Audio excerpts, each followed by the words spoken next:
Salut les amis, bienvenue sur Minute Nature. Alors aujourd'hui je vais vous expliquer comment on fait la parfaite plaque de semis. Là ça va être des semis de poireaux.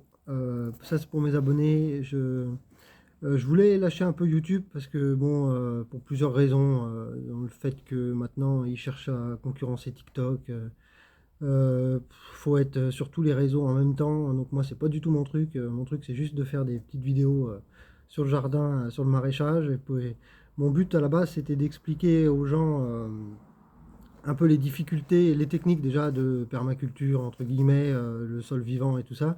Et puis d'expliquer les difficultés des maraîchers, des producteurs de légumes et puis les producteurs d'autres choses, de fruits et tout ça, pour les engager à se tourner vers une consommation autre que des choses qui arrivent en palette et en semi-remorque dans un entrepôt, quoi.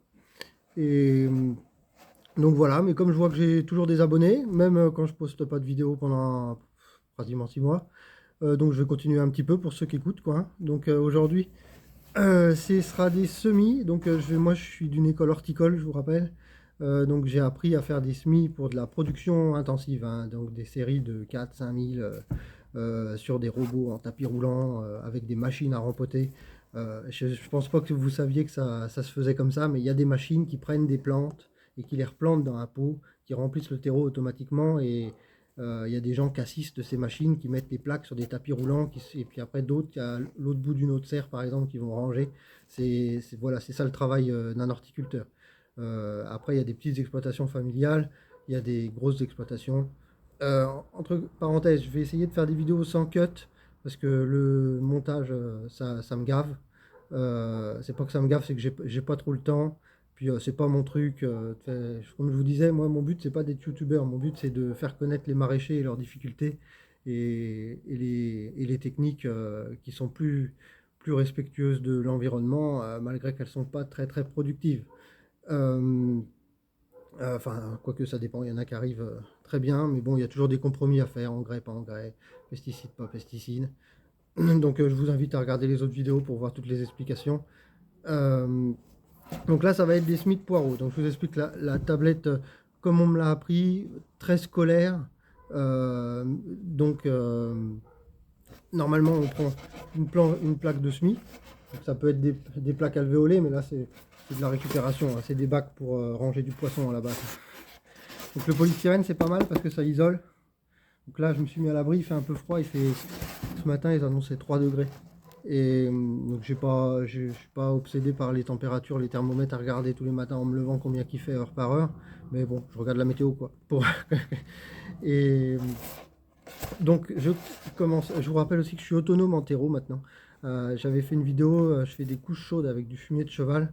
J'arrive à maintenir dedans des températures, même si entre 11 et 15 degrés, qu'il fasse -2 dehors ou 8 degrés dehors, elles descendent jamais en dessous de 11-15 degrés.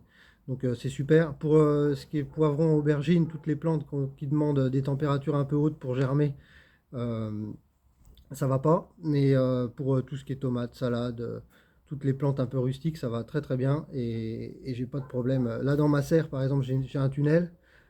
J'avais mis des plants de tomates, il a fait -2, -3. Ils ont gelé, hein, en une fois. Et que dans les couches, j'ai jamais ce problème. Et pourtant, ils sont sous tunnel, sous plastique, mais ça change pas grand-chose. Les tunnels, ils chauffent quand il y a du soleil, mais la nuit, quand la température redescend, il y a peut-être 1 degré d'écart au sol, c'est tout, quoi.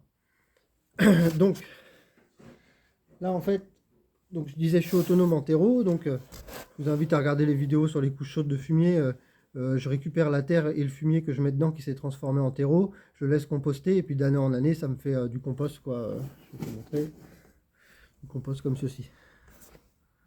Donc là, j'ai rajouté juste une pelle de sable dans une brouette de mon terreau. Je le tamise un petit peu à la base avec un grillage type grillage à... c'est pas vraiment du grillage à poules, mais c'est un peu ça, quoi. C'est du grillage carré pour les oiseaux.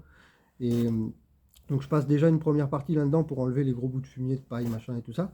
Donc ça me donne ça. Après, donc moi à l'école on avait plusieurs sortes de tamis avec plusieurs tailles de mailles différents. Ça c'est un tamis de maçonnerie. Donc c'est pour le sable, les enduits et tout ça. Donc ça peut parfaitement faire l'affaire. Sinon il y en a en jardinerie. Euh, Après ça dépend des graines. Il y a des graines qui vont demander un grain plus ou moins fin. Par exemple, il y a des petites anecdotes, la graine de bégonia, alors je crois que c'est le bégonia rex, ou alors c'est le bégonia massif, mais il me semble que c'est le bégonia rex. Le gramme de graines vaut plus cher que le gramme d'or. Donc c'est pour vous dire, il ne faut pas gaspiller les graines. Mais par contre, dans un gramme, il y a, je ne sais pas combien, 1 million de graines, quoi. Donc il faut de la terre très très très fine. Il y a des graines aussi qui germent, on appelle ça la photosensibilité, il me semble, photosensibilité germinative. Il y a des graines qui germent que dans le noir. Donc c'est-à-dire que si elles ne sont pas parfaitement recouvertes, ou que vous ne les mettez pas dans le noir, elles ne vont pas germer. Et il y a des graines qui s'en foutent, que soit dans le noir, soit dans le jour, elles germent. Et il y a des graines, il me semble que... Non, je ne crois pas qu'il y en a qu'il faut qu'elles aient de la photosynthèse dès le départ pour germer. C'est soit photosensibilité, faut qu'elle soit dans le noir, soit les deux, elles s'en foutent un peu si elles voient un peu la lumière à travers la terre. Donc je prends ma terre que je vous ai montré là, je fais une première couche, donc je récupère ce qui est tombé en dessous du tamis, donc la terre fine, je l'ai mis dans un bac pour le récupérer. Donc là, ça me donne des grosses particules. Des grosses particules que je mets dans le fond de ma tablette de semis. Donc voilà. Normalement, j'aurais dû en mettre un peu plus. Pas facile à cadrer. Hop. Donc ça me donne des gros bouts, quoi. Donc ça va faire un drainant en dessous, ce qui fait que l'eau va s'évacuer plus facilement. En fait, on fait des couches, on essaye de reproduire le sol naturel, en fait. Donc ça, comme je vous disais, c'est ce qu'on m'a appris à l'école, et puis ça marche plutôt bien, donc je continue à le faire, c'est la méthode traditionnelle. Après, normalement, il faudrait désinfecter le bac avec de l'eau de javel, ou un produit désinfectant, bien rincer, laisser sécher, pour éviter toutes les maladies. Il y a une maladie qui s'appelle, je ne sais plus comment elle s'appelle, mais c'est la fonte du semis, en gros, c'est un champignon qui se met dans les barquettes, et ça vous fait fondre, les plants sont beaux, et d'un seul coup, pouf, tout tombe. Et c'est un champignon qui fait de la pourriture au sol, enfin au sol, dans la barquette, et ça vous fait fondre tous vos semis. Donc c'est pour éviter ce genre de maladie-là qui reste dedans, même si des fois, en fait, il n'y a pas de maladie dans la tablette, et la maladie, elle est due à votre, où vous mettez vos plants, qui est mal aéré, qui est trop humide, puis où le champignon peut être déjà sur les murs ou dans l'air, hein, tout simplement. Donc là, j'aurais dû en mettre un peu plus, j'aurais dû mettre 2 ou 3 fois ce que je vous ai montré, pour faire un bon livre. Et là, c'est juste pour vous montrer. Donc après, je mets ce qu'on appelle du tout venant, c'est-à-dire que je prends du terreau. Je vais vous montrer ça, c'est pas facile. Je mets du terreau comme ça. Donc le tout venant, c'est le terreau normal. Après, vous pouvez l'acheter en jardinerie, hein, moi je le fais moi-même. Voilà, donc après je remplis bien ça. Donc j'arrive pas à cadrer, désolé. Donc je remplis, je fais une bonne couche. J'en ai déjà préparé une, hein, donc je vais juste vous montrer en exemple. Et parce qu'avec le cadrage, c'est pas facile. Donc après que j'ai fait ça, je prends une... dans le jargon, on appelle ça une bâtée. Mais je sais plus quelle... Voilà. Alors moi, c'est pareil, ça, comme je suis polyvalent, c'est un machin de maçonnerie. Donc c'est une... je sais plus comment ils appellent ça, les maçons, mais une... je m'en rappelle plus. Et dans l'horticulture, on appelle ça une bâtée. Donc c'est adapté normalement aux tablettes que vous achetez, machin. Et donc vous tassez. Avec ça, bien tasser. Hein. Souvent les gens ils veulent pas tasser, je sais pas pourquoi, mais il faut tasser. Hein. C'est pas... Le terreau est assez... et pas dense en fait, il est assez aéré. Donc du coup, il faut le tasser pour qu'elle se tienne bien dans la barquette. C'est pas comme si vous tassiez de la glaise et puis qu'il n'y a plus rien qui passe dedans, quoi. Donc je tasse avec ça, voilà. Après, je récupère ma terre. Donc, je vais vous montrer une pelle. Voilà, ça c'est la terre qui sort en dessous du tamis. Donc elle est beaucoup plus fine. Donc ça, je la remets par-dessus. Pour faire ce qu'on appelle un lit de semence. C'est-à-dire que j'aurai une couche de gros grains, si vous voulez. Vous pouvez même mettre des cailloux, une couche de gros grains. Et puis c'est pour que l'eau s'évacue facilement et puis qu'il n'y ait pas de pourrissement dans la tablette.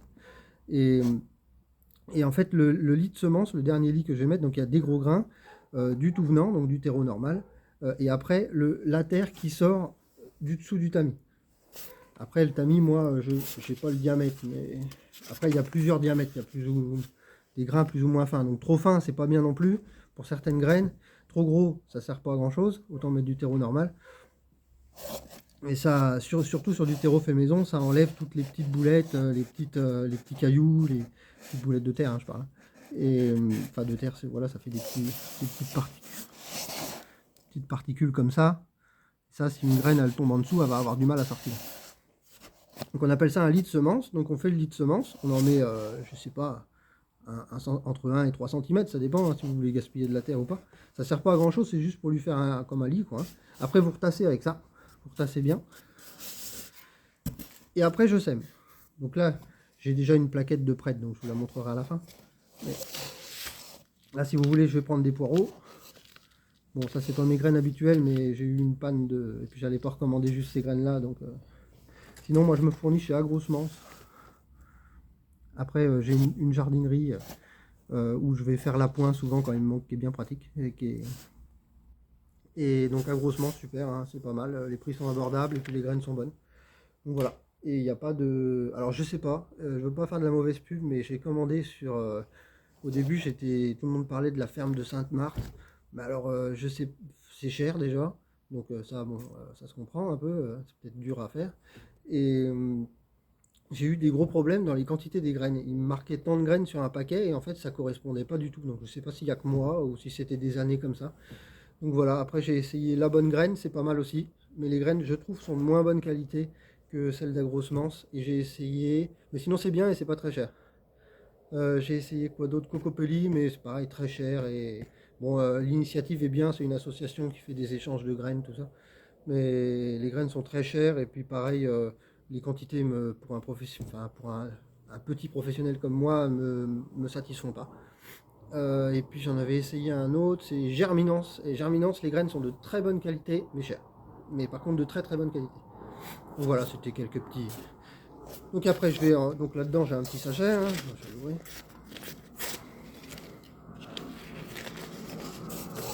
Désolé, il y a un avion qui passe.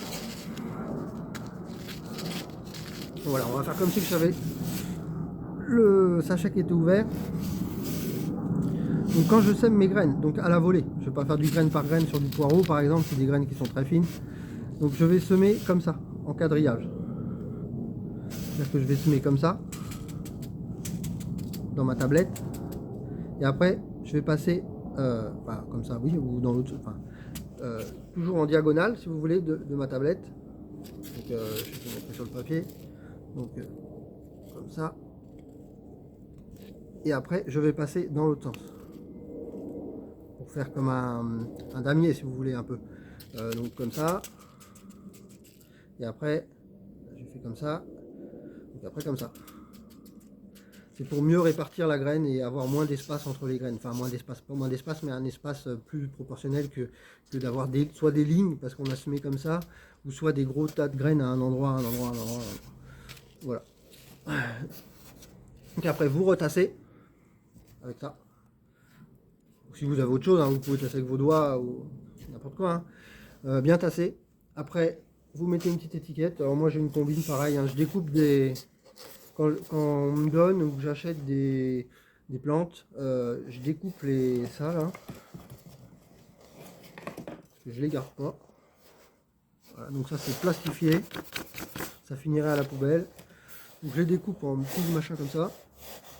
Je note dessus ce qui m'intéresse, le nom de la plante, là, poireau en l'occurrence. De chaque côté, au cas où s'il y a un côté qui s'efface ou que ça tient pas bien, avec un bon stylo bien indélébile. Et c'est la meilleure option que j'ai trouvée.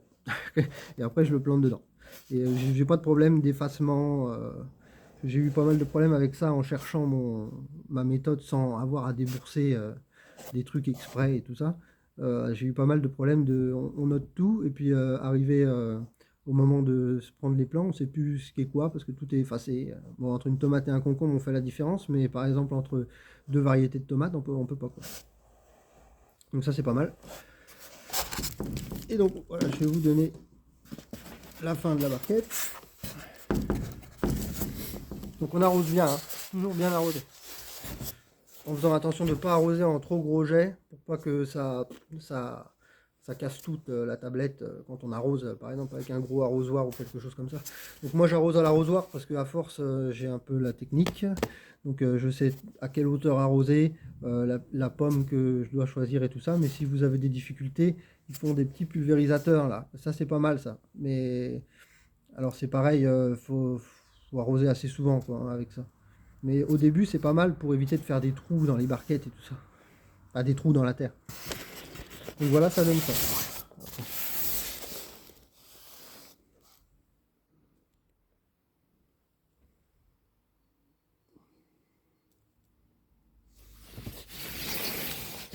Donc voilà, c'est la fin de la vidéo. La parfaite barquette de semis. Vous pouvez faire la même chose dans des plaques alvéolées.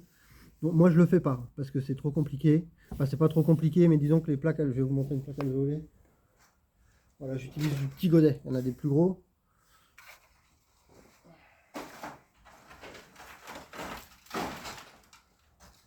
Ça c'est des plaques alvéolées. Celles-là sont un peu plus grosses. Vous voyez, c'est un peu mal foutu. Les trous sont gros en bas. Donc souvent tout passe à travers. Mais une fois que c'est tassé, ça bouge plus normalement.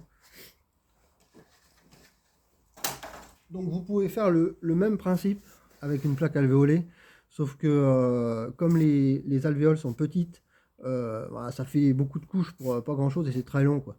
Donc je prends du terreau que j'essaye du tout venant directement.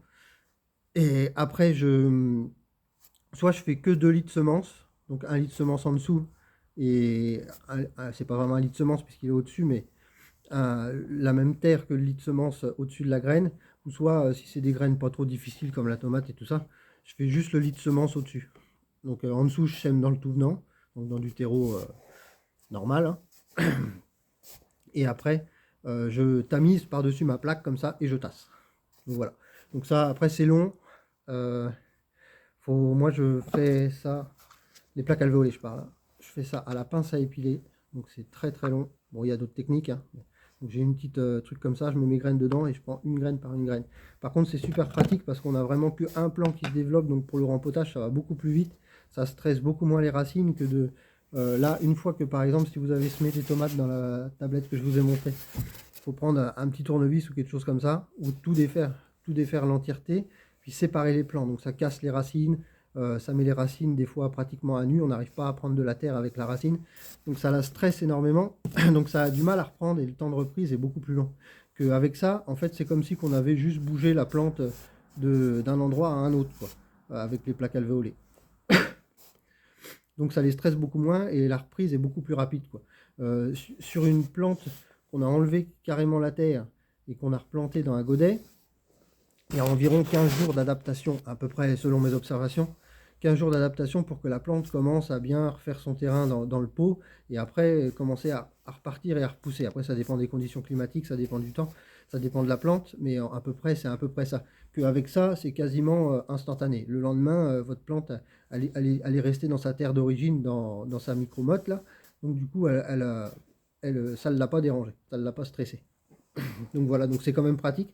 Par contre, l'inconvénient, c'est que si vous avez une plaque qui foire et vous avez un quart de la plaque, ça vous prend une place comme ça pour 4 plants, quoi. Enfin, en gros, à peu près. Donc c'est ça l'inconvénient. Et c'est très long. Donc voilà, la petite vidéo est finie. Je vous montrerai mes plants parce que là, on est le 14 avril. J'ai déjà pas mal de plants. J'ai eu des loupés par rapport à... il y a toujours des loupés, hein, de toute façon. Il y a des graines qui germent pas parce qu'il fait pas assez chaud, des petites maladies parce que dans les couches de fumier c'est pareil. Moi ça sert à rien que je désinfecte pour mettre ça dans des machins pleins de fumier, hein. Donc je peux vous dire que les champignons ils s'en donnent à cœur joie. Donc c'est une autre technique, c'est différent que dans une serre chauffée, stérilisée. C'est pas la même philosophie. Et j'ai eu une gelée aussi. Je venais de replanter des plants de tomates, puis comme par hasard le lendemain il a fait -3, j'avais pas fait gaffe. Il faisait beau, il avait fait beau pendant 15 jours avec des températures 10-12. Et puis bon, comme je suis pas tout le temps fourré sur la météo, j'ai pas eu de chance. Donc après, je me suis réorganisé. J'ai remis des couches enfin des andins de fumier dans ma serre avec une plaque par-dessus pour les grands froids. Et là, c'est bon, c'est parti. Et bon, en plus, ça m'a permis de faire un test de savoir s'il faisait vraiment froid, si ça gelait quand même sous la serre. Donc maintenant, je sais, ça gèle. Et donc voilà, la vidéo est finie. Donc, comme d'habitude, hein, abonnez-vous, mettez un pouce, machin. Par contre, je vous invite à aller voir. J'ai un copain qui fait une chaîne de bonsaï, c'est très intéressant. Bon, il est à La Réunion, donc c'est pas le même climat, mais sur la taille des bonsaïs, il fait je sais plus comment ça s'appelle, une sorte de pot suspendu. C'est une méthode japonaise, je crois, un truc comme ça. Ils appellent ça des...